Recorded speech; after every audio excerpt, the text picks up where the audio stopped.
అందరికీ నమస్కారం. అమ్మ మాట అమ్మాయి బాట ఛానల్కి స్వాగతం. కథ చెప్తుందామా?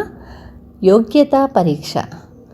రమాపతికి సువత్సల ఒక్కతే కూతురు. చిన్నతనంలోనే తల్లిని కోల్పోయిన ఆమెను ఎంతో అల్లారుముద్దుగా పెంచాడు. ఇప్పుడు సువత్సలకు పెళ్ళిడు వచ్చింది. రమాపతి తగిన సంబంధాల కోసం ప్రయత్నాలు ప్రారంభించాడు.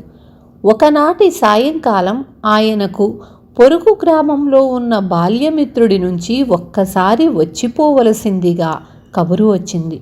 రమాపతి బయలుదేరుతూ కూతురుకు తగు జాగ్రత్తలు చెప్పి, రేపు ఉదయాన్నే బయలుదేరి వస్తాను, రాత్రికి మరిచిపోక తలుపులన్నీ లోపల గడివేసుకొని పడుకో అని హెచ్చరించాడు. నువ్వేమీ ఆదుర్దాపడక వెళ్ళిరా నాన్న, నేనేమంతా చిన్నపిల్లను కాదులే అని సువర్చల తండ్రిని సాగనంపింది. ఒక రాత్రి వేళ ఆమెకు చిన్నగా కురుకు పట్టుతుండగా వీధి తలుపునెవరో గట్టిగా తట్టిన శబ్దం అయ్యింది.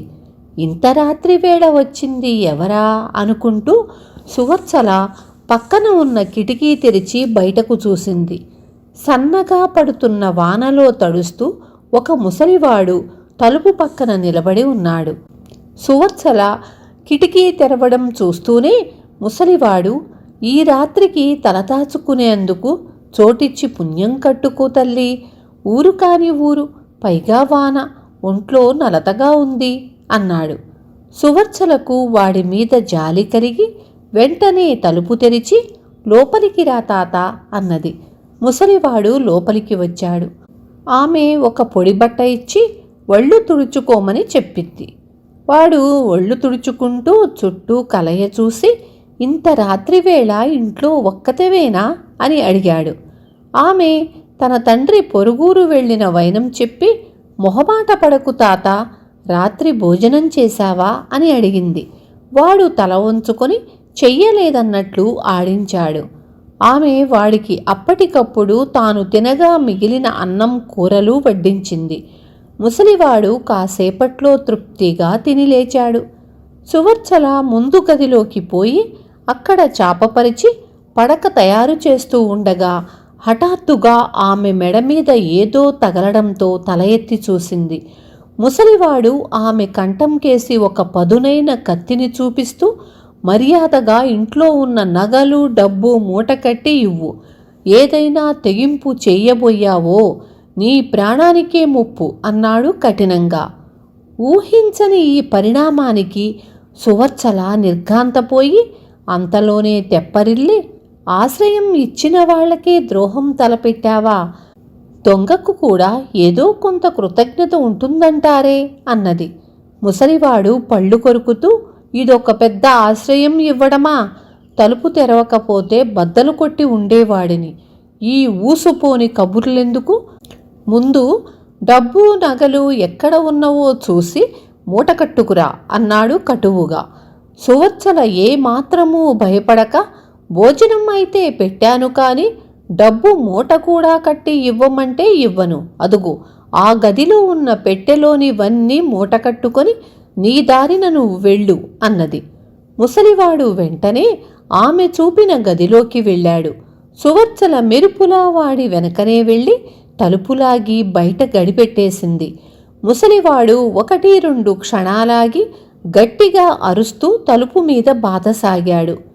ఆ అర్ధరాత్రి వేళ ఆ ముసలి వెధవను పట్టుకునేందుకు ఇరుగు పొరుగులకు నిద్రాభంగం కలిగించటం ఎందుకు, తెల్లవారాకే ఆ పని చెయ్యవచ్చును అనుకుంటూ సువర్చల తన గదిలోకి వెళ్ళి పడుకుంది.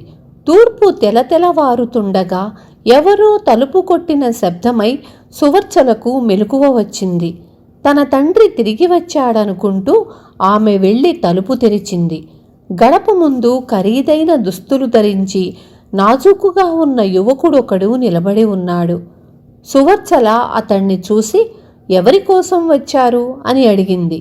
యువకుడు చిరునవ్వు నవ్వుతూ, వానలో ఒక ముసలాడు ఆశ్రయం కావాలంటూ మీ ఇంటికి వచ్చాడా అని ప్రశ్నించాడు.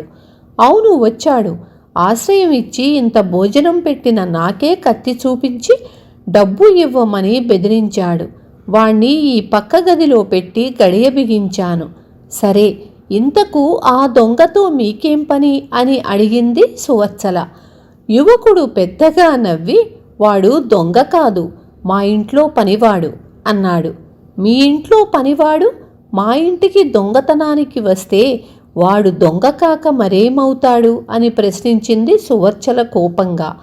సువత్సల అంత కోపంగా ప్రశ్నించినా యువకుడు ఇంకా చిరునవ్వు నవ్వుతూనే, వాడు నిజంగా దొంగతనానికి రాలేదు, ఇదంతా ఒక చిన్న నాటకం అని ఆమెకు సంగతంతా ఇలా చెప్పాడు. అతడి పేరు మోహనరంగం. వారం క్రితం తన స్నేహితుడి ఇంట జరిగిన ఒక వివాహ సమయంలో అక్కడికొచ్చిన సువర్చలను చూశాడట. ఆమె అందం, మాట తీరు అతడిని ఆకర్షించిందట. అయితే లక్షాధికారులకు ఏకైక సంతానం అయిన తనను వివాహం ఆడే యోగ్యత ఆమెకున్నదా అన్న సందేహం అతడికి కలిగింది.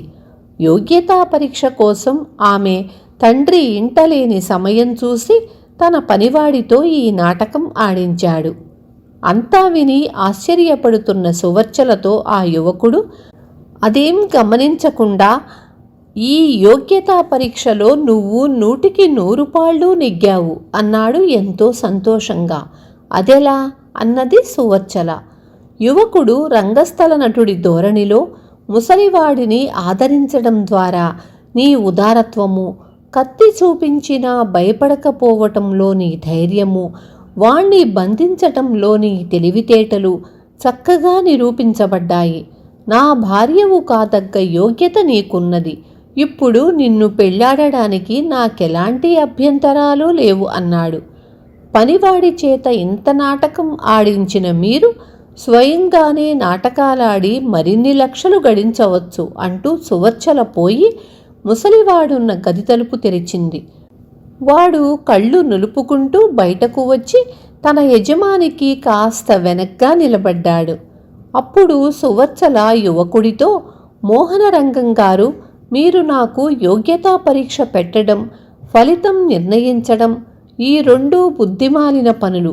ఇక వినండి, ఇలాంటి వెర్రిమొర్రి పరీక్ష పెట్టిన మిమ్మల్ని రక్షక భటులకు అప్పచెప్పకుండా వదిలిపెడుతున్న నా ఉదారత్వం, ఇంత లక్షాధికారిని తక్షణం వెళ్ళకపోతే మర్యాద దక్కదని చెప్పడం బట్టి నా ధైర్యం, మిమ్మల్ని ససేమిరా పెళ్లాడనని చెప్పడంలో నా తెలివితేటలు అంచనా వేసుకోండి. పరీక్ష పెట్టడానికి కూడా యోగ్యత ఉండాలని తెలుసుకోండి. ఇక ఇక్కడి నుంచి కదలండి అన్నది వేది ద్వారం కేసి చెయ్యి చూపుతూ కోపంగా. ఆమె అలా అనగానే యజమాని, నౌకరు వెలవెలపోతూ తలలు దించుకొని ద్వారానికి కొంచెం ఎడంగా నిలబడి ఉన్న సువర్చల తండ్రిని తప్పుకొని బయటకు వెళ్ళిపోయారు. అంతా విన్న ఆమె తండ్రి లోపలికి వస్తూ, తల్లి, అంత తొందరపడ్డావెందుకు? అంత డబ్బున్నవాడు కోరి చేసుకుంటానని వస్తే చివాట్లు పెట్టడమా అన్నాడు.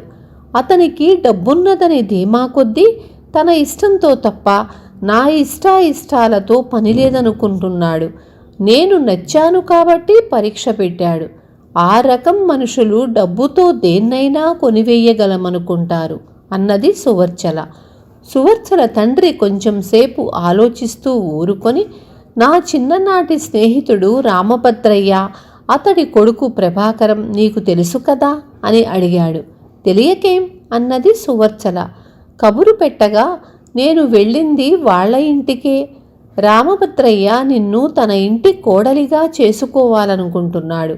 ఇందుకు నీ అభిప్రాయం తెలుసుకోవాలన్నది అతడి కోరిక. ప్రభాకరం యోగ్యుడు, కష్టజీవి, ఉన్న 4 ఎకరాలలో బంగారం పండిస్తున్నాడు. అతన్ని చేసుకోవడం నీకిష్టమేనా అని అడిగాడు రమాపతి. ఇష్టమే అన్నట్లు సువర్చల చిరునవ్వుతో తలాడించింది. తన చిన్ననాటి స్నేహితుడు వియ్యంకుడు కాబోతున్నందుకు రమాపతి చాలా సంతోషించాడు. విన్నారు కదా. రేపు మళ్ళీ ఇంకొక మంచి కథతో మీ ముందుకొస్తాను.